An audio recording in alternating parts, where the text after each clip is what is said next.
నా వాక్యాన్ని ప్రారంభించక ముందు చిన్ని సన్నివేశాంతో నా వాక్యాన్ని ప్రారంభించాలని నేను ఆశపడతా ఉన్నానండి. ఒకసారి 4 వ్యక్తులు పరలోకంకి వెళ్ళారంటండి. 4 వ్యక్తులు సంఘ పెద్దలందరూ, దాంట్లో 50 ఏళ్ళ సంఘంలో పరిచర్య చేస్తున్న ఒక ఆయన, 30 ఏళ్ళ నుంచి పరిచర్య చేస్తున్న ఒక ఆయన, అలాగే 10 ఏళ్ళ నుంచి పరిచర్య చేస్తున్న ఒక ఆయన, అలాగే ఒక డ్రైవర్ వెళ్ళాడంటండి పరలోకానికి. ఈ 4 వెళ్తున్నప్పుడు అక్కడ ఉన్న ఆ ద్వారం దగ్గర ఒక వ్యక్తి ఉన్నాడంటండి. ఆ ద్వారం దగ్గర వ్యక్తి ఉన్నాడు. అయితే ఆ ద్వారం దగ్గర వ్యక్తి ఒక్కొక్క పేర్లు పిలుస్తూ ఉన్నాడంటండి. అయితే ఆ డ్రైవరు 30 ఏళ్ళ నుంచి సంఘ కాపరిగా ఉన్న ఒక గొప్ప దైవజనుడు ఉన్నాడు.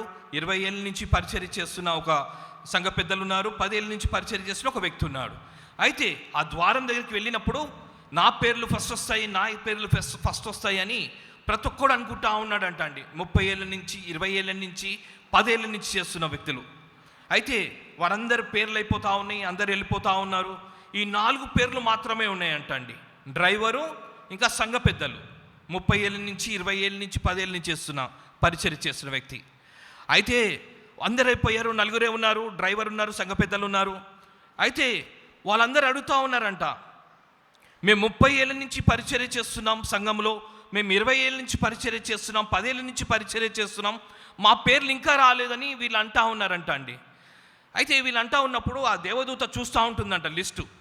అరే అవును కదా, ఇన్నేళ్ళ నుంచి చేస్తున్నాడు కదా, ఎన్నో ఆత్మలు రక్షించుంటారు, ఎన్నో ప్రాణాలు కాపాడు ఉంటాడు భూమి మీద అని ఎతుకుతూ ఉన్నాడంట అండి. అయితే వీళ్ళ పేరు లేదు, కానీ పక్కనున్న డ్రైవర్ పేరు ఉందంట అండి. ఎవరి పేరు ఉందండి? డ్రైవర్ పేరు ఉందంట. వీళ్ళు ఆశ్చర్యపోయారు. ఈ డ్రైవర్ గారు ఏం చేశాడు? మేమన్నా ఆత్మను సంపాదించాం కదా, ప్రార్థన చేసాం కదా, అది చేసాం, ఇది చేసాం కదా అని. అయితే అక్కడ ఉన్న ఆ ద్వారం దగ్గర ఉన్న దేవదూత అంటా ఉందంట అండి, మీరు పరిచర్య చేసినప్పుడు ఒక్కడు కూడా రక్షించబడలేదు. 10 ఏళ్ళు చేశారు, 20 ఏళ్ళు చేశారు, 30 ఏళ్ళు చేశారు అని చెప్తా ఉన్నారు. ఒక్కడు కూడా రక్షించబడలేదు. మిమ్మల్ని చూసి పారిపోయారు అందరూ. కానీ డ్రైవరు బండి నడిపిస్తూ ఉంటే, దేవుడా నన్ను కాపాడు, నన్ను కాపాడు అని ప్రతి ఒక్కడు ప్రార్థించాడంట అండి. ఎవరు? డ్రైవరు బండి నడిపిస్తున్నప్పుడు వెనకాల కూర్చున్న ప్రతి ఒక్కడు కూడా, దేవుడా నన్ను కాపాడు, నన్ను కాపాడు అని ప్రతి ఒక్కడు చెప్పాడంట అండి. నేను ఎందుకు చెప్తా ఉన్నానంటే, మనం నడిపించేది ఏ విధంగా ఉంటుంది, మనం ఏ విధంగా నడిపిస్తూ ఉన్నాం. చాలామంది ఈరోజు అనుకుంటూ ఉంటారు, నేను 30 ఏళ్ళ నుంచి చేశాను, 20 ఏళ్ళ నుంచి పరిచర్య చేస్తున్నాను, కానీ ఎన్ని ఆత్మలు రక్షించబడ్డాము, ఎందరిని ప్రభులో తీసుకొచ్చాము. ఆ డ్రైవర్ చెప్తా ఉన్నాడండి, నా పేరు లేదనుకున్నాడు ఆ డ్రైవర్, కానీ డ్రైవర్ చెప్పిన మాట, అక్కడ ఉన్న నడిపించే వెనకాల కూర్చున్న ప్యాసింజర్లందరూ కూడా ప్రార్థన చేశారంట అండి. ప్యాసింజర్ ప్రార్థన చేశాడంట. ఆ డ్రైవర్ ద్వారా ప్యాసింజర్స్ రక్షింపబడ్డారండి, రక్షింపబడతా ఉన్నారు. దేవుని వాక్యంలోకి వెళ్దామండి, దేవుని వాక్యంలోకి వెళ్దాము. నేడు మన జీవితాల్లో భయంకరమైన లోకంలో జీవిస్తున్నామండి, భయంకరమైన లోకంలో జీవిస్తున్నాము. మానవ సంబంధాలు, రిలేషన్షిప్ స్పాయిల్ అయిపోతూ ఉన్నాయండి. భార్యాభర్తలు విడిపోతూ ఉన్నారు, కుటుంబాల్లో చెల్లాచెదరైపోతూ ఉన్నాయండి. నేను అనుకుంటా ఉన్నాను, మనకి ఏంది ఆదరణ? ఇలాంటి విషయాలు వచ్చినప్పుడు, ఇలాంటి పరిస్థితులు వచ్చినప్పుడు క్రైస్తవ సంఘంగా మనం ఎలా ముందుకు వెళ్ళాలి అన్నప్పుడు నాకు కనిపించిన వాక్యం అండి, యెహోషువ గ్రంథంలో రాయబడిన మాట, నేను మోషేకి తోడై ఉండినట్లును నీకు తోడై ఉంటా ఉన్నాడంటే. ఈరోజు దేవుడు మాట్లాడుతున్న మాట, భయంకరమైన లోకంలో జీవిస్తూ ఉన్నాం. ఈరోజు నీ ప్రయాణం ఎలాంటిది? మొట్టమొదటి విషయం crossing the Jordan under the leadership of the Joshua. యెహోషువ నాయకత్వంలో ఈరోజు నువ్వు యోర్దాను నది దాటాలండి. మొట్టమొదటి విషయం మీ ఇందాక చదివారు, నేను మోషేకు తోడై ఉన్నట్లు 5వ వచనంలో, 1వ అధ్యాయం 5వ వచనం, నేను మోషేకు తోడై ఉండినట్లు నీకును తోడై ఉన్నాను. బాగానే ఉంది, కానీ అక్కడ ఎవరు లేరండి? మహాభక్తుడైన మోషే లేడండి, మోషే లేదు. ఇక్కడ ఇందాక వచనం చదివాము, ద్వితీయోపదేశ కాండం 34వ అధ్యాయం 12వ వచనంలో, వాటి విషయములో ఆ బహుబలమంతి విషయములోను మోషే ఇశ్రాయేలు జనులందరి కన్నుల ఎదుట కలుగ చేసిన మహాభయంకరమైన కార్యముల విషయంలోనూ యెహోవాను ముఖాముఖి ఎరిగిన మోషే వంటి ఇంకొక ప్రవక్త ఇజ్రాయేలులో ఇది వరకు పుట్టలేదు. ఎంత గొప్ప మాట అండి! ఇజ్రాయేలులో ఇది వరకు పుట్టలేదంటండి. ఆ ప్రవక్త లేదండి. ఎక్కడ లేడండి? ప్రయాణంలో లేదండి. మోషే లేడు. ఇప్పుడు లీడర్ ఉన్నది వ్యక్తి ఎవరండి? న్యూ లీడర్, కొత్త లీడర్. నేను అనుకుంటా ఉంటాను, మోషేని సనుక్కొని మాటలతో చంపేసిన ఆ జనాంగము యెహోషువ వింటారండి? యెహోషువని ఎన్ని ఇబ్బంది పెట్టుంటారో, ఎన్ని మాటలను ఉంటారో, ఏమేం చేస్తుంటారో. నేను బైబిల్ గ్రంథం నుంచి చదివాను కొన్నిసార్లు. ఎన్నిసార్లు సన్నుకున్నారంటే మోషే మీద 15 సార్లు సన్నుకున్నారంటండి. ఎన్నిసార్లు? 15 టైమ్స్. మోషే మీద కాదు, ఇంకో గొప్ప దేవుడైన యెహోవా మీద కూడా సనుక్కున్నారు. మాకు మాంసం లేదా? ఉట్టినే అలుగుతూ ఉంటారండి ఇజ్రాయేలు. మాకు మాంసం దొరకలేదు, నీళ్లు దొరకలేదు, అది దొరకలేదు, ఇది దొరకలేదని. కానీ దేవుడు ఒక పరిచర్య చేస్తూ ఉన్నాడండి. మోషే వంటి గొప్ప నాయకులు లేకపోవచ్చు, మోషే ఇలాంటి ప్రవక్త ఇశ్రాయేలు దేశంలో ఉండలేకపోవచ్చు. కానీ దేవుడు మాట్లాడుతున్న మాట, మోషే లాంటి బలమైన 10 తెగుళ్ళు భూమి ఐగుప్తు మీద తీసుకొని రాలేకపోవచ్చు.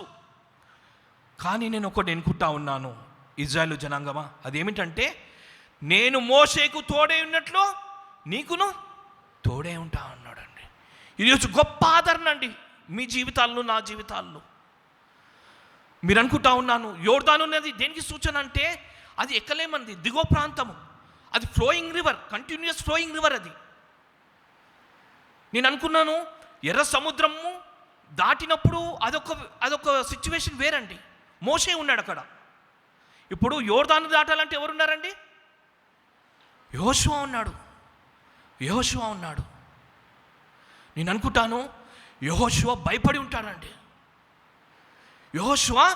భయపడి ఉంటాడు. ఎందుకంటే మోషేకి హ్యాండ్లింగ్ చేయడం ఈజీ, చాలా ఈజీ. ఏ పరిస్థితి వచ్చినా హ్యాండిల్ చేయడం చాలా ఈజీ. కానీ ఈ యోర్దాను దాటడము యెహోషువకి చాలా గొప్ప పరీక్ష. Testing period for the Joshua. ఈరోజు నేను కూడా అనుకుంటా ఉన్నావేమో అండి, దేవా ఈ యోర్దాను నది నా ముందు ఉంది, నేను దాటలేకపోతా ఉన్నా.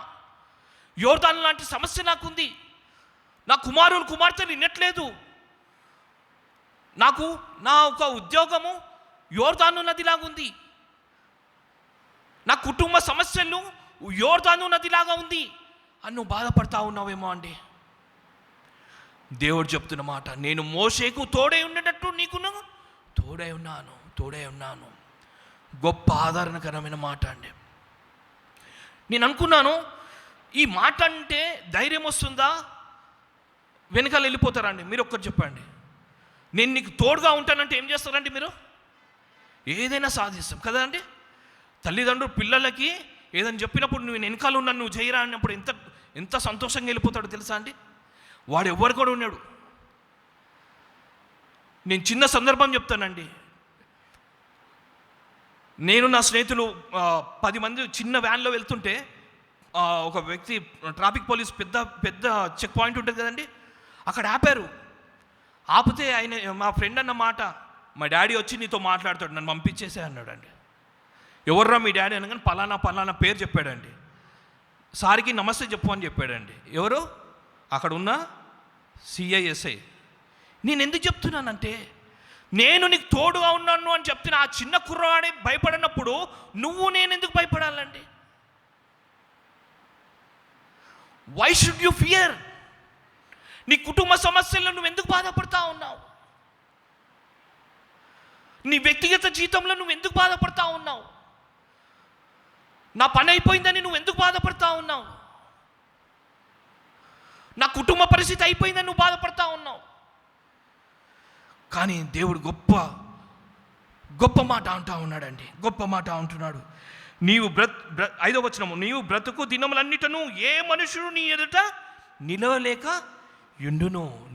యుండును. ఎంత గొప్ప మాట కదండి. నీ శత్రువులు నిలవరండి, నీ ముందు ఎవరు నిలవరంటండి. నేను మోషేకు తోడై ఉండినట్లు నీకును తోడై ఉండును. దేవుడు మాట్లాడుతున్న మాట అండి. మోషేకు తోడై ఉండినట్లు నీకును తోడై ఉండును. నీ జీవితంలో మోషే లాంటి ప్రవక్త లేకపోవచ్చండి. నీ కుటుంబంలో మోషేలాగా గొప్ప దైవజనుడు లేకపోవచ్చండి. కానీ గొప్ప మాట మాట్లాడుతున్నాడు. నేను మోషేకి తోడై ఉన్నట్లు నీకును తోడై ఉన్నాను.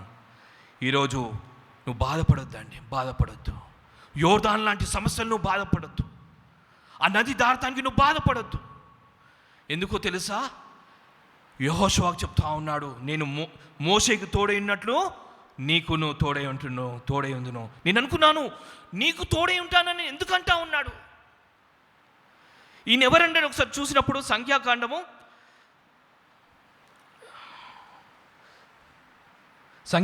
12వ అధ్యాయం 7వ వచనం అండి.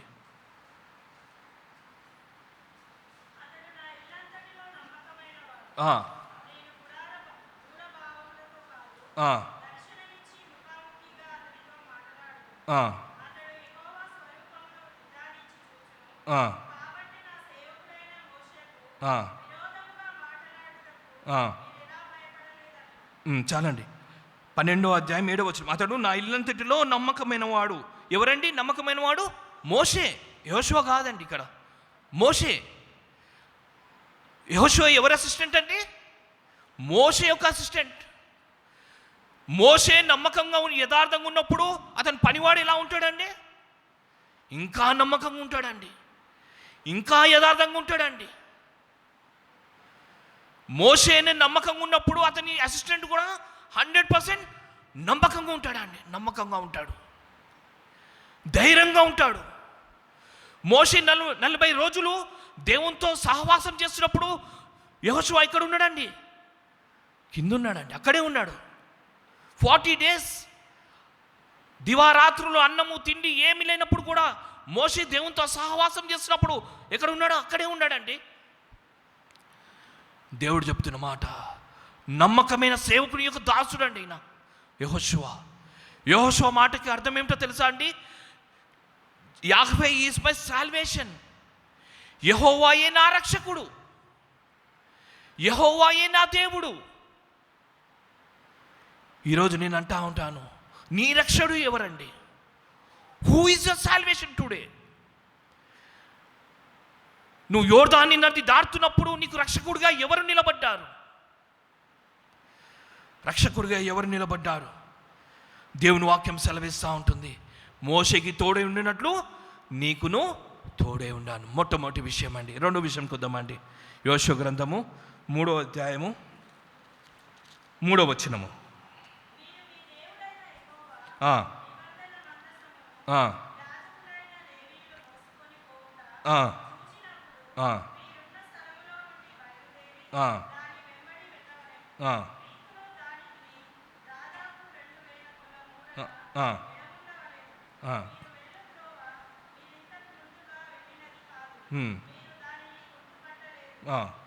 చాలండి. 3వ అధ్యాయం 3వ వచనం, మీరు మీ దేవుడైన యెహోవా నిబంధన మందసమును యాజకులైన లేవీలు మోసుకొని పోవుట చూచినప్పుడు మీరున్న స్థలములో నుండి బయలుదేరి దాని వెంబడి వెళ్ళవలెను. యోర్దాను నది దాటాలంటే యెహోషువనే కాదు, ఇంకెవరు ఉండాలండి? యాజకులు ఉండాలండి. దేవుని యొక్క యాజకులు ఉండాలా. నీ యొక్క సమస్య, నీ యొక్క ఇబ్బంది, నీ యొక్క బాధలో ఎవరు ఉండాలో తెలుసా? మందసం ఉండాలా. నీకు సమస్య వచ్చినప్పుడు ఎవరి దగ్గరికి రావాలండి? మందసం దగ్గరికి రావాలా. ఈ మందసం దేనికి సూచన?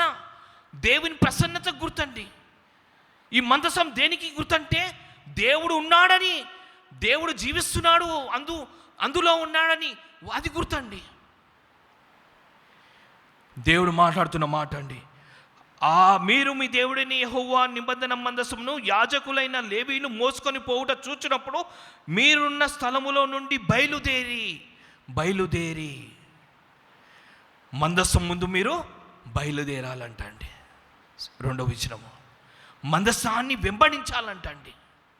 మందసాన్ని వెంబడించాలా? నీ జీవితంలో, నా జీవితంలో నువ్వు దేన్ని వెంబడిస్తూ ఉన్నావండి? దేన్ని వెంబడిస్తూ ఉన్నావు? మనుషులు వెంబడిస్తూ ఉన్నావా? దేవుని మందసాన్ని వెంబడిస్తూ ఉన్నావా?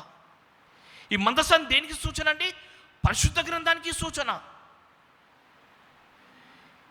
ఈ మందసంలో ఏముంటుందండి? దేవుని యొక్క పలుకలు, ప్రశస్తమైన ఆ పాత్రలు, అహరోను యొక్క కర్ర ఉంటుందండి.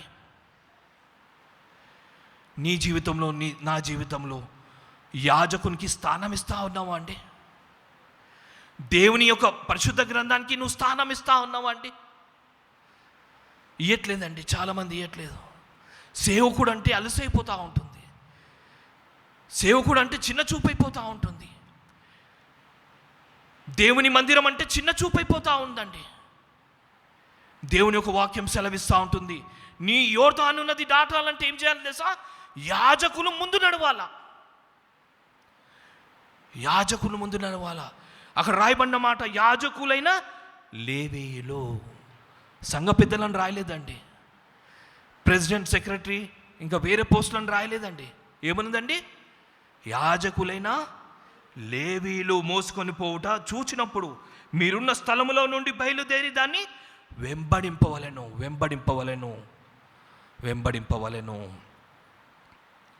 దేవుడు మాట్లాడుతున్న మాట అండి. నువ్వు ఎవరిని వెంబడిస్తా ఉన్నావు ఈరోజు? ఎవరిని వెంబడిస్తా ఉన్నావు? ఆ యాజకుని వెంబడిస్తా ఉన్నావా? దేన్ని వెంబడిస్తా ఉన్నావు? మనుషులు నమ్మితే నువ్వు వ్యర్థమండి. మనుషుల సహాయం వ్యర్థం. మనుషులు మోసగిస్తారు. నీ దేవుడు మాత్రం ఎప్పుడు కూడా మోసగించే దేవుడు కాదండి, మోసగించే దేవుడు కాదు. అందుకే యోషువ గ్రంథం 3వ అధ్యాయం 15వ వచనం చూద్దామండి. జాషువా 3:15.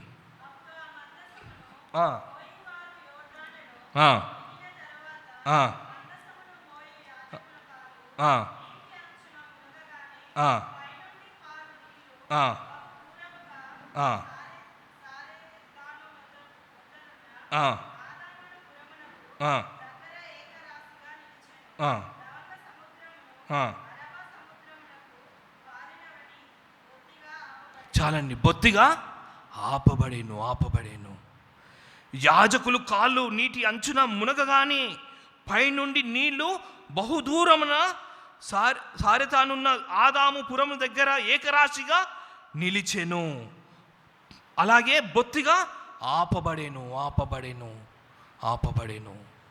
నీ జీవితంలో యాజకుని యొక్క పని కావాలండి. నీ సంఘంలో యాజకుని యొక్క పాత్ర కావాలండి. నువ్వు ఎవరిని వెంబడిస్తా ఉన్నావు ఈరోజు? దేని విషయంలో నువ్వు వెంబడిస్తూ ఉంటున్నావు? దేవుని వాక్యం సెలవిస్తూ ఉంటుంది, నువ్వు దేవుని యొక్క యాజకులు కాలు ముట్టగాని అంచు మునగగాని ఆపబడేను అన్నమాట.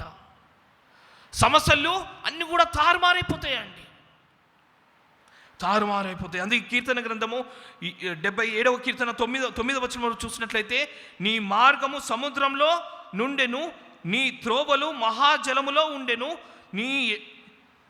నీ అడుగులు గుర్తింపక ఉండెను అని రాయబడి ఉందండి. నీ త్రోవలు ఎక్కడ ఉన్నాయి ఈరోజు? వేర్ ఇస్ యువర్ వేస్? నువ్వు ఎలా నడుస్తూ ఉన్నావు ఈరోజు? ఎలా నడుస్తూ ఉన్నావు? మూడోది చూద్దామండి. మూడోది చూద్దాము. 3వ అధ్యాయం 5వ వచనము.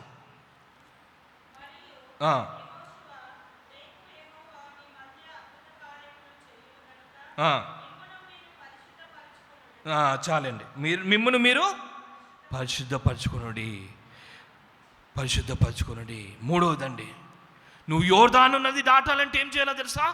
నిన్ను నువ్వు పరిశుద్ధపరచుకోవాలా. నీ జీవితంలో గొప్ప విజయాలు, గొప్ప యుద్ధాలు వచ్చినప్పుడు నువ్వేం చేయాలో తెలుసా? పరిశుద్ధపరచుకోవాలా. నీ కుటుంబంలో సమస్యలు, ఇరుకులు, ఇబ్బంది ఉన్నప్పుడు నువ్వేం చేయాలో తెలుసా? పరిశుద్ధపరచుకోవాలా. దేవుని ఒక వాక్యం సెలవిస్తుంది కదా, నేను పరిశుద్ధుని గనుక మీరును పరిశుద్ధులై ఉండవలెను, పరిశుద్ధులై ఉండవలెను. బైబిల్ గ్రంథంలో 830 సార్లు రాయబడి ఉందండి. 830 టైమ్స్ పరిశుద్ధపరచుకొనుడి, పరిశుద్ధపరచుకొనుడి, పరిశుద్ధపరచుకొనుడి. మోషే గ్రంథంలోనే 350 సార్లు రాయబడి ఉందండి పరిశుద్ధపరచుకొనుడి అనే మాట. అందుకే కదా దావీదు భక్తుడు అంటూ ఉంటాడు, 51వ కీర్తన 2వ వచనంలో చూద్దామండి.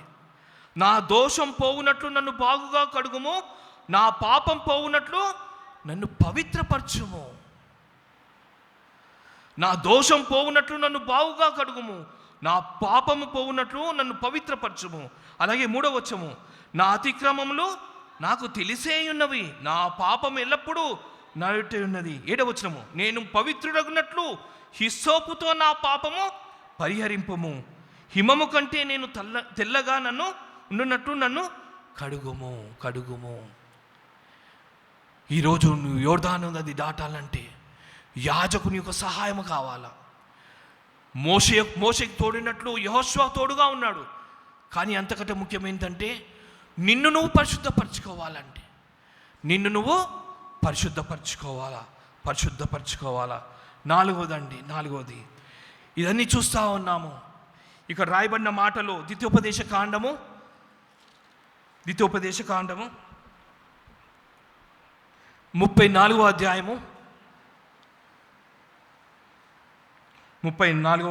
అధ్యాయము 4వ వచనం చదవండి.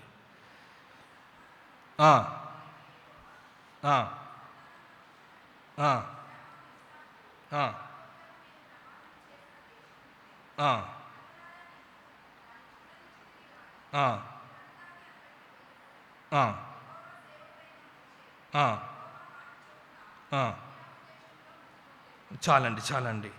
ఇక్కడ రాయబడిన, కన్నులారా నీవు దాన్ని చూడవచ్చితివి కానీ నీవు దాన్ని నది దాటి అక్కడికి వెళ్ళకూడదు. 4వ విషయం అండి. ఎవరు వెళ్ళలేదండి? 4వ విషయము, మోషే వెళ్ళలేదండి. కానాను దేశానికి ఎవరు వెళ్ళలేదండి? మోషే వెళ్ళలేదండి. యోర్దాను నది ఎవరు దాటలేదండి? మోషే దాటలేదండి. 40 సంవత్సరాలు పరిచయం చేసిన మోషే, నమ్మకం కలిగిన మోషే, యథార్థంగా ఉన్న మోషే, 6 లక్షల జనాభాలని ఓన్లీ పురుషులను మాత్రమే లెక్కించి 6 లక్షల మంది నడిపించిన మోషే యోర్దాను నది దాటినట్టుందా అండి? కానాను దేశం వెళ్ళినట్టుందా అండి? వెళ్ళలేదండి. నేను ఇందాక చెప్పిన మాట, నువ్వు 30 సంవత్సరాల నుంచి సేవ చేశాను, 20 సంవత్సరాల నుంచి సేవ చేశాను, 10 సంవత్సరాల నుంచి సేవ చేశాను, ఎన్ని ఆత్మలు రక్షించబడ్డాను అనే మాట మాత్రము చెప్పట్లేదు. అక్కడ దేవుడు పెద్ద నిర్ణయం తీసుకున్నాడండి. ఎవరిని తీసుకురాలేదండి? మోషేని తీసుకురాలేదండి. అక్కడ ఎందుకు చెప్పండి మీరే? కాని మాట పలికాడండి. దేవుని ప్రజలన్నీ, దేవుని సంఘాన్ని ఎవరైనా పాడు చేస్తానంటే ఊరుకుంటాడండి దేవుడు? అస్సలు ఊరుకోడు. మీరు చాలామంది అనుకుంటా ఉంటారు, సంఘంలో ఏదైనా చేస్తే, సంఘంలో డిస్టర్బెన్స్ చేస్తే, సేవకుని ఏమని అంటే ఏమైనా అయిపోతుందేమో అనుకుంటారండి. దేవుడు మోషేని కూడా వదిలిపెట్టలేదండి. నేను అనుకుంటా, కొన్నిసార్లు ఈ వచనం చదివినప్పుడు చాలా బాధేస్తుంది. 40 సంవత్సరాలు పరిచర్య చేసిన మోషేని దేవుడు తీసుకొని వెళ్ళలేదండి. 40 years. చాలామంది అంటారు 2-3 ఏళ్ళ సేవ చేస్తేనే గొప్పగా ఎదిగిపోతారు. 40 ఏళ్ళు సేవ చేసిన మహానుభావుడు అండి, ఆ గొప్ప వ్యక్తి అండి, నిస్వార్థుడండి. వాళ్ళ పిల్లలు కూడా ఎక్కడ కనిపించదండి పేర్లు. మోషే పిల్లల పేరు కనిపిస్తుందమ్మా ఎప్పుడైనా మీరు చదివినప్పుడు? 1-2 సందర్భాల్లోనే. చాలామంది అంటారు, నా పిల్లలు, నా మనవళ్ళు, ఈ సంఘం మొత్తం మనోళ్ళే ఉండాలా? కాదండి. దేవుడు మోషేని తీసుకువెళ్ళలేదండి. చిన్న తప్పే, స్మాల్ మిస్టేక్. కానీ ఆ పాలు ప్రవహించు దేశానికి దేవుడు తీసుకువెళ్ళలేదండి. దేవుడు ఎంత దయామయుడో అంత కఠినాత్ముడు కూడా. కొన్నిసార్లు దయగల వారిపై దయ చూపించడను, కఠినుల ఎడల వికటం కాదు. దేవుని సేవ ఆశావాసి కాదండి. దేవుని పరిచర్య ఆషమాషి కాదండి. నువ్వు అనుకుంటా ఉన్నావేమో నేనేదైనా చేసేస్తా, ఎవరేమనుకోరు. కానీ నువ్వు ఎవరికి లెక్క చెప్పాలండి? దేవునికి లెక్క చెప్పాలండి. నేను కొంతమంది చూశాను, పాస్టర్ గారు నేనేమైనా చేయగలుగుతాను, కానీ నేను ఎవరికి లెక్క చెప్పాలి? దేవునికి లెక్క చెప్పాలా? నేను ఆశ్చర్యపోయాను. వాళ్ళకు ఉన్న పలుకుబడికి, వాళ్ళకున్న ఉన్న అధికారానికి ఏదని చేయొచ్చు. కానీ ఆయన ఇక్కడ ఏం చెప్పిన మాట ఏంటంటే, I am accountable to God. I am accountable to God. మోషేనే తీసుకెళ్ళలేదండి. మనం ఎలాంటి వారమండి? 40 years దివారాత్రంలో నడిపించిన ఆ వ్యక్తి అండి. స్వార్థం అంటే తెలియని వ్యక్తి. నా ఇల్లంతటిలో నమ్మకమైన వాడు అని చెప్పిన దేవుడు స్వయంగా చెప్పిన వ్యక్తే. మోషే నువ్వు రావద్దు అని చెప్పాడండి. మోషే నువ్వు రావద్దు. నేను అనుకుంటాను అక్కడ రాయబడిన మాట 4వ వచనము, నీ సంతానము నీకిచ్చేదను నని అబ్రహాము, ఇస్సాకు, యాకోబులకు నేను ప్రమాణం చేసిన దేశము ఇదే. కనులారా నీవు దాన్ని చూడ నిశ్చితిని కానీ నీవు నది దాటి అక్కడికి వెళ్ళకూడదు. అక్కడ రాయబడిన మాట కింద వచనం 5వ వచనం, యెహోవా సేవకుడైన మోషే యెహోవా మాట చొప్పున మోయాబు దేశములో మృతి నొందెను. ఎక్కడ మృతి పొందాడంటే అండి? మోయాబు దేశంలో. నేను అనుకుంటాను కానాను దేశంలో చనిపోతే ఏమవుతుందండి? ఎవరన్నా అంటారండి? ఎవరేమన్నారు? 40 years పాస్టర్ అయినా ఆయన లాగురో బ్రేక్ చేయొచ్చు, కానీ ఏం చేశాడండి? పోలేదు.